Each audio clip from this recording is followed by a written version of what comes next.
perpetrated by the lower orders in any revolution.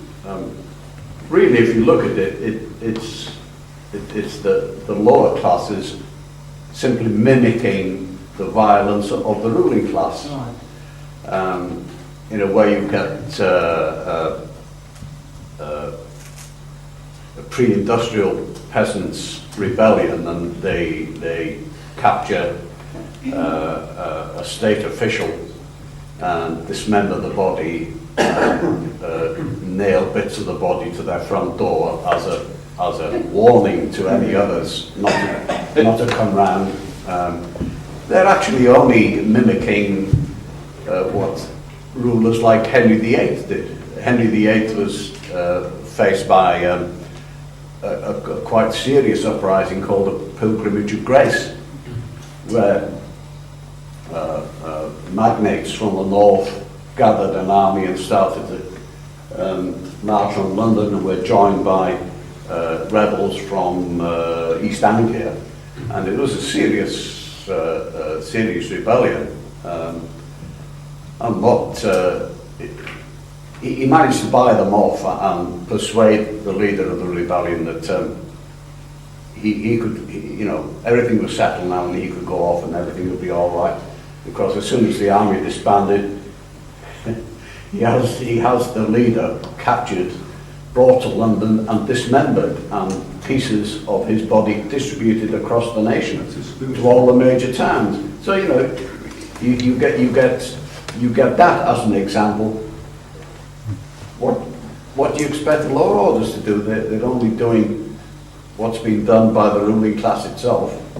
And as for the violence of the socialist revolution, it's not necessary to establish socialism, but it might be necessary to defend it against what the parties call recalcitrant minorities. In other words, a minority who won't accept the expressed will of the majority and deliberately try to disrupt the new society. Yes, in that case, violence would be justified.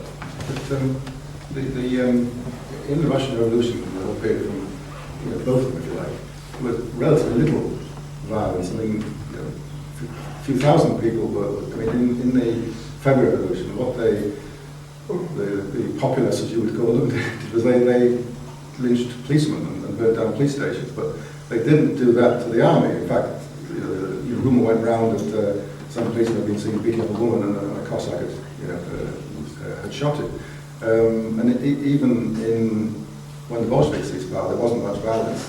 I mean, the Winter Palace was defended by some cadets chatting like this, a women's regiment, or women's battalion, and that was all. There was some fighting then, and so in both those two events, there wasn't actually much violence. I mean, the violence in Russia occurred afterwards when the Civil War broke out, and both sides carried all sorts of punishments on people that supported the other side, and the Bolshevik government had to be ruthless, and so that in the actual both seizures of power, if you like, in Russia in 1973, there was relatively little violence. I don't know, 6,000 or 7,000 people killed on the first time, probably less when the Bolsheviks seized power.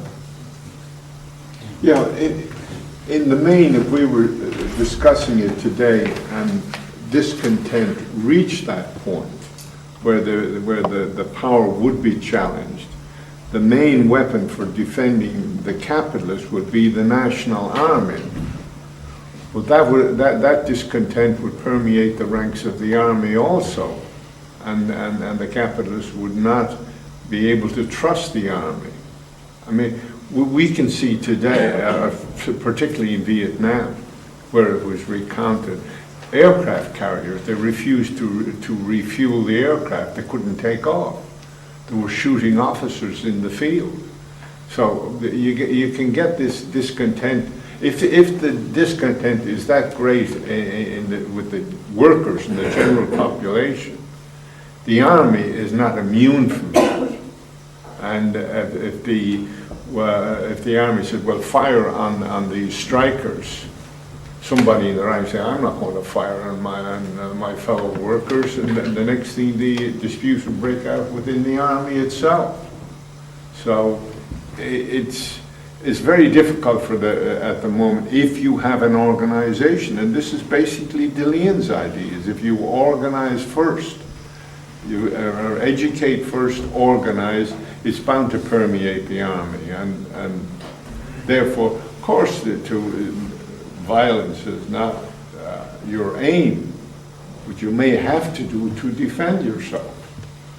I think the February Revolution and the collapse of state capitalism in Eastern Europe, and even what's going on in Iran now,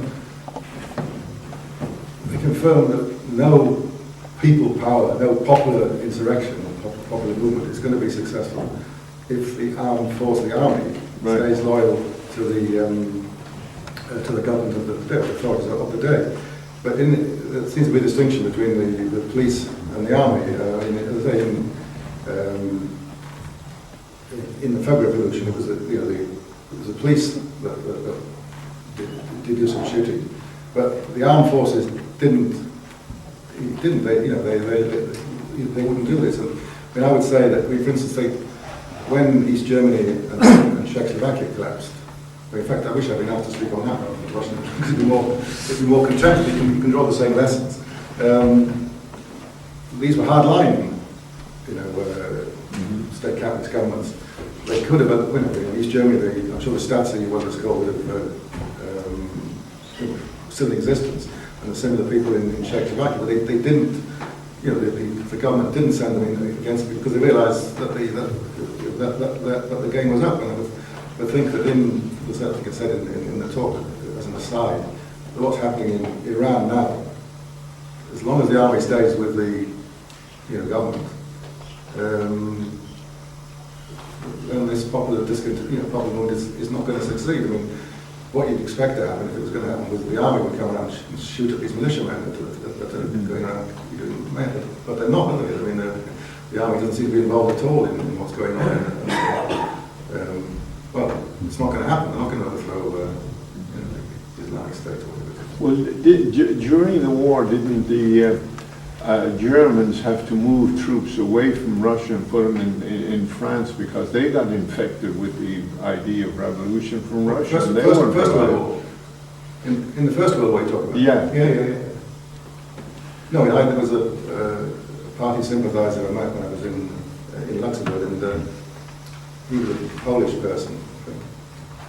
And the first time he'd heard of this was when the German army mutiny in Kiel, the German Navy mutiny in Kiel, people were talking about socialism, Yeah, I think bearing in mind that Russia is still mentioned many times when we start talking about socialism. So many people connect the name of the country Russia with socialism.